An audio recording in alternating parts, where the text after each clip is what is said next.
کچھ ایسے بن جاؤ کہ تمہیں دیکھنے والے تمہاری تربیت کرنے والے کے حق میں دعائیں کریں۔ جاہل کی ایک خصوصیت یہ بھی ہے کہ وہ پوری بات سننے سے پہلے جواب دیتا ہے۔ ہم اچھا ہونے یا بننے کے باوجود بھی کسی نہ کسی کی کہانی میں برے ہوتے ہیں۔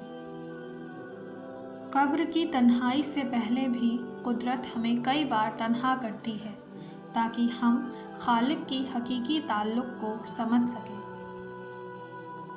آپ کا علم زبان سے کم اور آپ کے کردار سے زیادہ ثابت ہونا چاہیے۔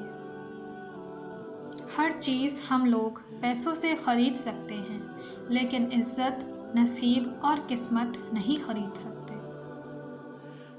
نیک آدمی کی صحبت دل کو تر و تازہ کر دیتی ہے۔ عقل مند کی دوستی اختیار کرو، اس میں بہت فائدے ہیں۔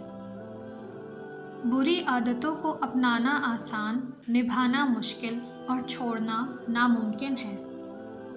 انسان سخت مزاج تب بنتا ہے جب اس کے نرم مزاج کا بہت سے لوگ ناجائز فائدہ اٹھا چکے ہوں۔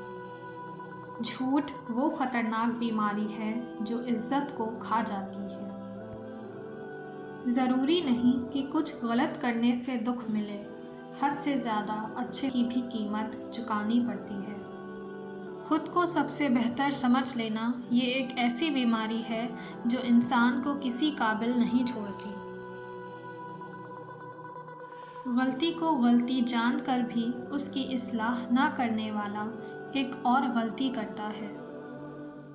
زندگی بغیر محنت کے مصیبت اور بغیر عمل کے حیوانیت ہے۔